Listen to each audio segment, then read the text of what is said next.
But first, one thing about the budget yesterday, and it's an important thing, the Morrison government has bet that budget on us getting a vaccine next year, as the Treasurer said last night. We have predicated some of the assumptions in this budget on a vaccine being available across the country by the end of next year. But if that vaccine doesn't come to save us, this budget will be even more terrible than it is already. I mean, it's already pushing us to nearly $1 trillion of debt by 2024, with all these virus handouts and all the damage, of course, done by virus bans. But will that vaccine really come and save us, as the government's hoping? I'll talk to an expert in a second. But whatever, I doubt that waiting for a vaccine makes much sense anyway. You see, this economic havoc is caused not so much by the virus, but by our hysterical responses to it, particularly all these crude bans and these shutdowns and border controls and you name it. And there is actually a better way to deal with the virus, as I've said for 6 months. But to accept that fact, that we don't need to smash the economy, we'd first have to drop this exaggerated fear we have, an exaggerated fear of the virus that is whipped up by the media left. And they do that partly because of their hatred of Donald Trump. They want to make sure he seems a shocker for playing down this pandemic. And I'm going to show you now the kind of thing I mean. A sarcastic, anti-Trump question today, a bit of smart-arsery question today to the Treasurer with a falsehood in the question and another in the Treasurer's answer. Donald Trump says we shouldn't be afraid of COVID-19. You once called him a dropkick. What superlative would you use now? Well, I'm going to leave the commentary on other nations' political systems to you, Peter. What I will say is that we take COVID-19 very seriously. It's a deadly virus, and it's taken lives, and it doesn't discriminate between age groups. Well, the last bit of Josh Frydenberg's answer was actually completely false. Alarmist, just scares people unnecessarily, contributes to this hysteria, because in fact this virus does discriminate very much by age. You look at the deaths in Australia, the vast majority have been of people over 70. These are Commonwealth figures, particularly people in nursing homes. Almost nobody under 50 has died and no children at all. And this is a very crucial point, as I've said since March, because it tells us that if we could just protect the aged and the frail, we should be able to let the young and healthy do whatever they want, like get back to work. That is absolutely imperative.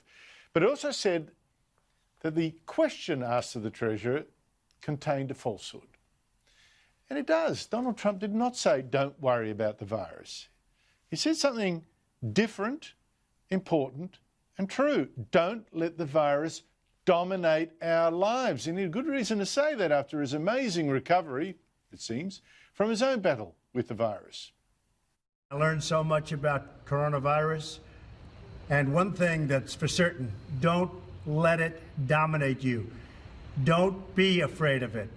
You're going to beat it. We have the best medical equipment. We have the best medicines, all developed recently. And you're going to beat it. I didn't feel so good. And 2 days ago, I could have left 2 days ago. 2 days ago, I felt great, like better than I have in a long time. I said just recently, better than 20 years ago. Don't let it dominate. Don't let it take over your lives. Don't let that happen. We have the greatest country in the world. We're going back to work. We're going to be out front. As your leader, I had to do that. Now, Trump is right to take at least that message from his recovery. He's 74, he's overweight and he's male, and that trio normally would put you at the very high risk of this virus killing you.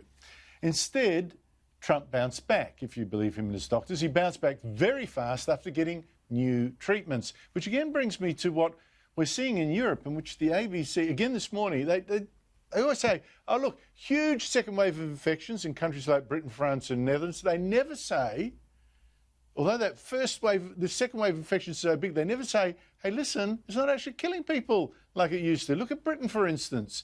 No big second wave of deaths. Quite extraordinary, which suggests that maybe Europe has got better at treating the sick or better at protecting the old, the very things that we should be doing, because they haven't gone into lockdown again. So that is another sign that we don't need to pin everything on getting a vaccine. We don't need to shut down the economy each time there's an outbreak.